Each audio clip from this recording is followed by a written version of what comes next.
Hello friends, welcome to my channel Katha Manthan. आज हम लोग क्लास 12 इकोनॉमिक्स का second chapter elasticity of demand शुरू करने जा रहे हैं। तो सबसे पहले हम लोग इसका डेफिनेशन देख लेते हैं। It is the degree of responsiveness of rate of change in quantity demanded due to the rate of change in factors on which demand depends.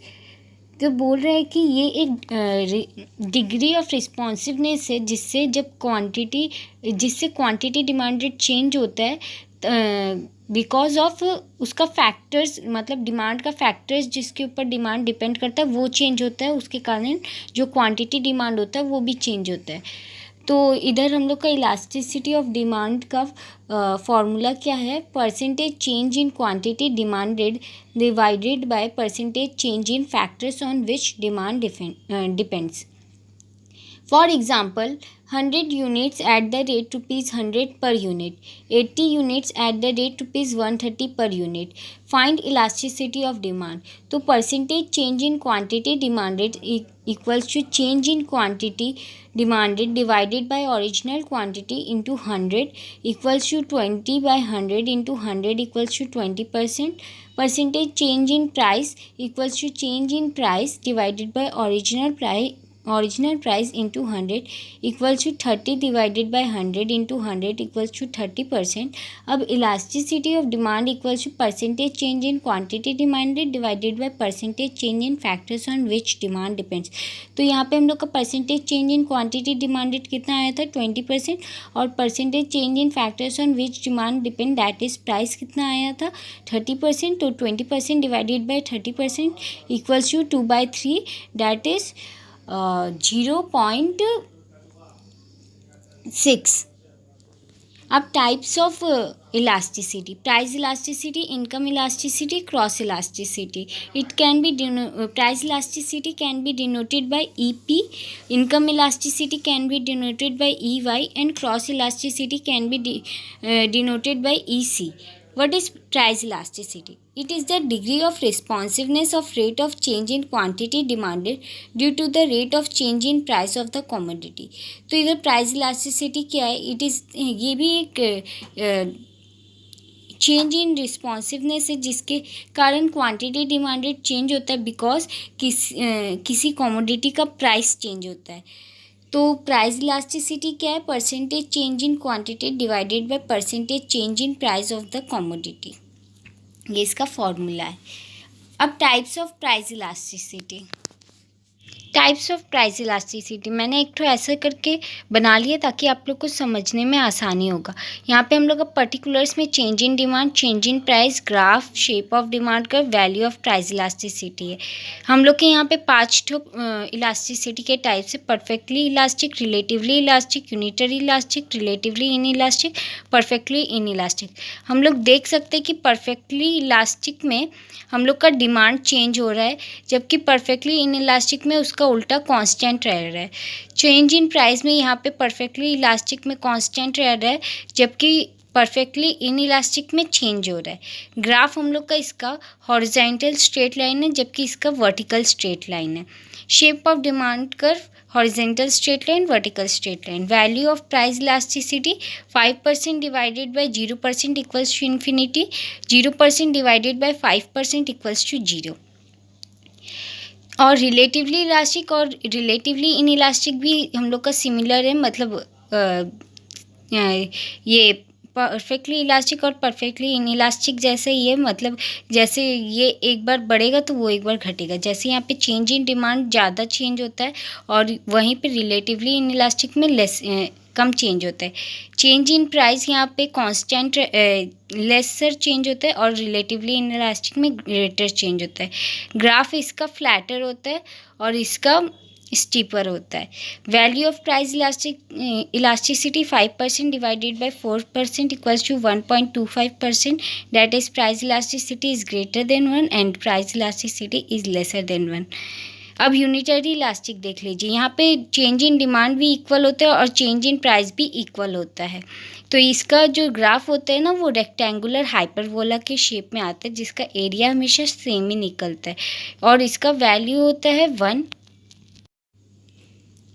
अब methods of determining price elasticity, percentage method, total outlay और total expenditure method, point elasticity of method, arc elasticity of method. Arc elasticity of method और point elasticity of method को हम लोग geometric method भी कहते हैं। Percentage method, price elasticity equals to percentage change in quantity demanded divided by percentage change in price. Percentage change in demand equals to change in quantity divided bye original quantity into 100. Percentage change in price equals to change in price divided by price into 100. So price elasticity equals to change in quantity divided by change in price into price divided by quantity. Now total outlay or total expenditure method. Price, quantity, total expenditure. Case 1, 60, 10, 600, 50, 13, 650. मैंने इसको into करके दिखाया आपको। 60 into 10 600, 50 into 13 650। इधर price जब कम हो रहा है तो हम लोग का टोटल एक्सपेंडिचर बढ़ रही है, हम लोग का रिलेटिवली इलास्टिक है। सेम हम लोग का यूनिटरी इलास्टिक में प्राइस जब घटेगा तो हम लोग का टोटल एक्सपेंडिचर सेम रहेगा। और यहाँ पे रिलेटिवली इलास्टिक में जब हम लोग का प्राइस बढ़ेगा तो हम लोग का टोटल एक्सपेंडिचर गिरेगा, इसको हम लोग रिलेटिवली इलास्टिक कहते हैं। अब point elasticity method, point elasticity के दो मेथड होते हैं, लीनियर स्ट्रेट लाइन और non linear straight line. Linear straight line होता है और नॉन लीनियर आर्क होता है। ये हम लोग का लीनियर स्ट्रेट लाइन का डायग्राम है। इसमें आप देख सकते हैं कि मैंने 5 ठो पॉइंट आउट किया है, A, B, C और D। ये एक्स एक्सिस है जो हम लोग का हॉरिजॉन्टल एक्सिस है, ये एक्स एक्सिस है, और जो वर्टिकल एक्सिस है वो वाई एक्सिस है। From the above diagram, price is measured on vertical axis and quantity on horizontal axis. As per the point elasticity method, price elasticity is measured on the basis of the ratio of lower segment to upper segment. हम लोग price elasticity कैसे measure करते हैं? मतलब price elasticity equals to lower segment divided by upper segment. At point A, price elasticity equals to AE divided by 0 equals to infinity, that is perfectly elastic demand curve. At point B, EP equals to BE divided by AB equals to EP is greater than 1, that is demand is relatively elastic. At point C, EP equals to CE divided by AC equals to EP equals to 1, that is demand is unitary elastic. At point D, EP equals to DE divided by AD equals to EP less than 1, that is demand is relatively inelastic. At point E, EP equals to 0 divided by AE equals to EP equals to 0, that is demand is perfectly inelastic. Hence we can say that the value of price elasticity gradually decreases as we move downwards along the demand curve. तो इधर बोल रहा है कि जब हम लोग एकदम पीक पे, मतलब ए में, जैसा आप पिक्चर में देख सकते हैं, जब हम लोग ए में हैं तो हम लोग का जो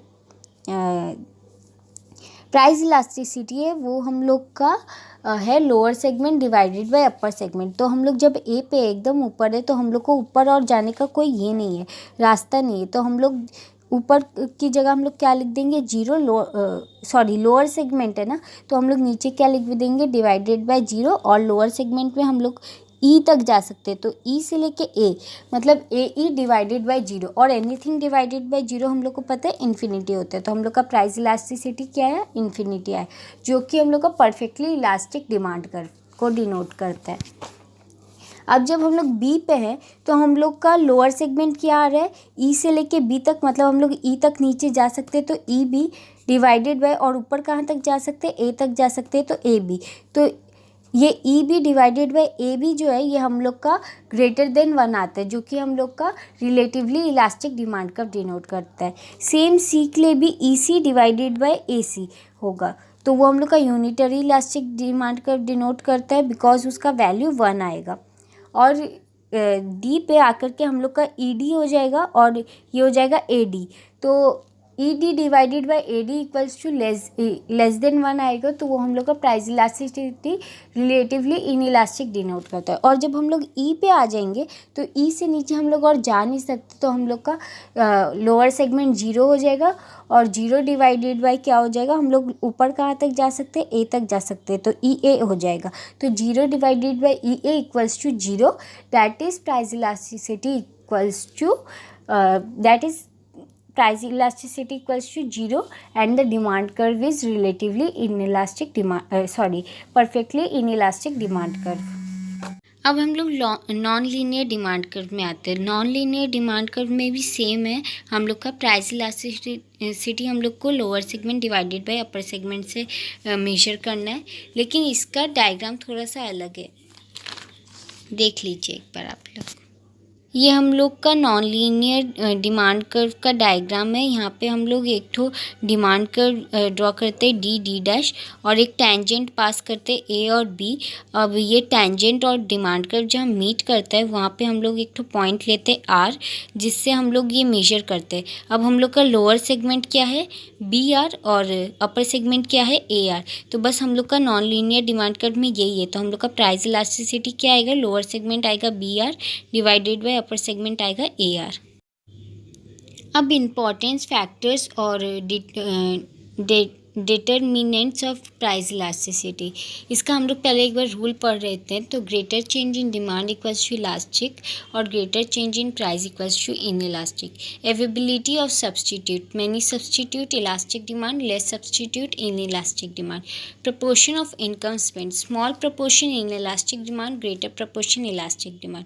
number of uses of a commodity, greater number of use highly elastic, lesser number of use inelastic. Possibility of postponement of consumption. If consumption can be postponed, elastic. If consumption cannot be postponed, inelastic. Habit of consumer. Highly habitual products inelastic, less habitual products elastic. Income elasticity. It is the degree of responsiveness of rate of change of quantity demanded to the rate of change in income of a consumer. आप देख सकते हैं कि मैंने सबका definition same ही लिखा है, बस खाली जिसका फैक्टर्स जो है हम लोग जो शुरू में डेफिनेशन पढ़े थे उसमें हम लोग फैक्टर्स लिखे थे, जिससे कोई भी क्वांटिटी का डिमांड चेंज होता है. तो वो फैक्टर्स में हम लोग का क्या आता है, प्राइस आता है, इनकम आता है और क्रॉस इलास्टिसिटी आता है. तो यहाँ पे हम लोग का इनकम आ रहा है, इसलिए हम लोग का क्वांटिटी डिमांड किस लिए चेंज होगा, जब किसी कंज्यूमर का इनकम चेंज होगा. तो हम लोग का फॉर्मूला क्या है, प्राइस बोलूँ, income elasticity equals to percentage change in quantity demanded divided by percentage change in income. अब टाइप्स देख लीजिए, positive income elasticity, negative income elasticity, zero income elasticity. Income elasticity greater than zero equals to positive income elasticity. Income elasticity lesser than zero equals to negative income elasticity. Zero income elasticity equals to income elasticity equals to zero, that is zero income elasticity. Positive income elasticity, तो income elasticity greater than zero और less than 1 equals, और income elasticity equals to 1 और income elasticity greater than 1 को हम लोग positive income elasticity में classify कर सकते हैं. जो इनकम इलास्टिसिटी इक्वल्स टू 1 होता है वो यूनिटरी इनकम इलास्टिसिटी होता है.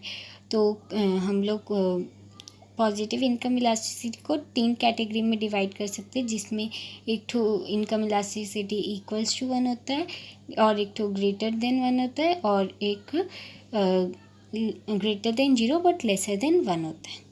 नेगेटिव इनकम इलास्टिसिटी, इसमें हम लोग का income elasticity less than zero होता है, और इसका एग्जांपल है हम लोग का इन्फीरियर गुड्स, और इसमें हम लोग हमेशा एक माइनस का साइन लगाते हैं. Zero income elasticity, zero income elasticity equals to zero. इसमें डिमांड कांस्टेंट रहता है वेदर इनकम इंक्रीज हो या डिक्रीज हो.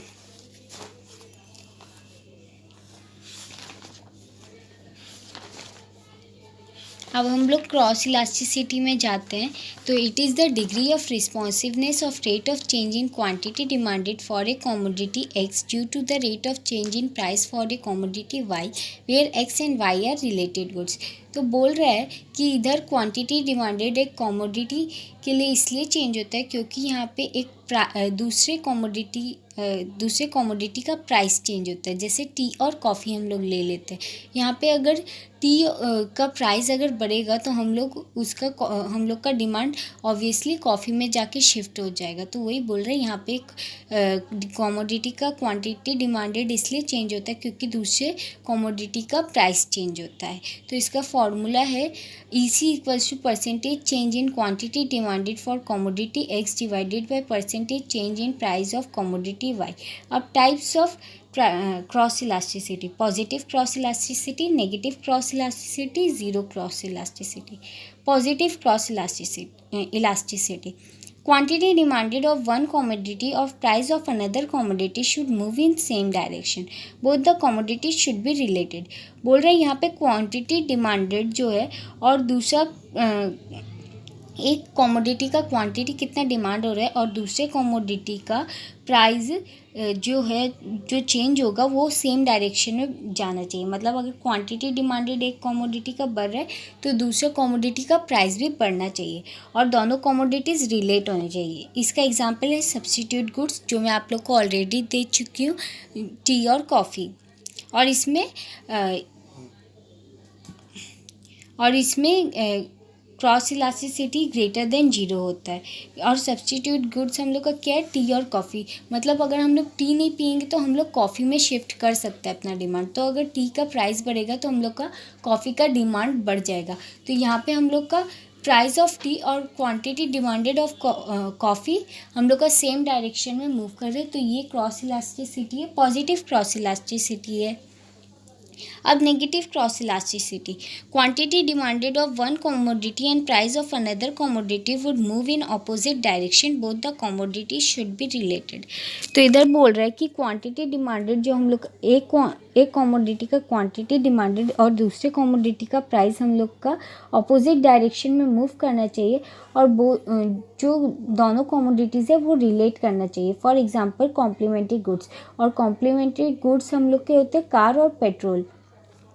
मतलब अगर हम और इधर बोल रहा है कि हम लोग का किसी कमोडिटी का क्वांटिटी अगर डिमांड हो रहा है तो उसका प्राइस गिरना चाहिए। मतलब हम लोग का अगर क्वांटिटी किसी कमोडिटी का बढ़ रहा है तो दूसरे कमोडिटी का प्राइस गिरना चाहिए, तब वो जाकर के नेगेटिव क्रॉस इलास्टिसिटी में आएगा। अब कॉम्प्लीमेंट्री गुड्स का एग्जांपल देख लीजिए, कार और पेट्रोल। अगर कार का प्राइस बढ़ जाएगा तो पेट्रोल का दाम गिर जाएगा, क्योंकि अगर कार का प्राइस बढ़ेगा तो नॉर्मल पर्सन्स जो है वो जाकर के कार नहीं खरीदेंगे तो पेट्रोल नहीं लेंगे तो पेट्रोल का डिमांड घट जाएगा। तो यहाँ पे कार का प्राइस बढ़ने के कारण पेट्रोल का डिमांड घट रहा है, उसको हम लोग नेगेटिव क्रॉस इलास्टिसिटी कहेंगे। तो यहाँ पे नेगेटिव क्रॉस इलास्टिसिटी हम लोग का लेस देन जीरो होता है। Zero cross elasticity, when quantity demanded of a commodity of price of another commodity moves in any direction and are unrelated goods are known as zero cross elasticity। इधर बोल रहा है कि हम लोग का जो एक कमोडिटी का क्वांटिटी डिमांडेड है और दूसरे कमोडिटी का प्राइस है वो कोई भी डायरेक्शन में मूव करे और वो लोग अनरिलेटेड गुड्स है तो उसको हम लोग ज़ीरो क्रॉस इलास्टिसिटी कहेंगे। और यहाँ पे क्रॉस इलास्टिसिटी का वैल्यू ज़ीरो होता है। For example bread and ink, gun and butter. यहाँ पे अगर हम लोग का ब्रेड का प्राइस बढ़ेगा तो उसका इंक का क्वांटिटी में हम लोग को कोई चेंजेस नहीं मिलेगा। और अगर यहाँ पे गन का प्राइस अगर घटेगा तो उसके लिए बटर का प्राइस नहीं बढ़ने वाला। सो ये था हम लोग का ज़ीरो क्रॉस इलास्टिसिटी। और इसी के साथ हम लोग का इलास्टिसिटी ऑफ डिमांड चैप्टर भी कंप्लीट हो गया है। और अगर आप लोग को कोई प्रॉब्लम होगा तो आप लोग कमेंट सेक्शन में लिख के मुझसे पूछ सकते हैं, मैं आप लोग को आंसर दे दूँगी। और मैं इसका इम्पॉर्टेंट क्वेश्चंस आप अपने ब्लॉग में डाल दूँगी और ब्लॉग का लिंक मैं आपको डिस्क्रिप्शन बॉक्स में दे दूँगी। So thank you friends, thank you for watching my channel Katha मंथन। और अगर आप लोग को वीडियो पसंद आया होगा तो आप लोग लाइक शेयर एंड सब्सक्राइब कीजिए।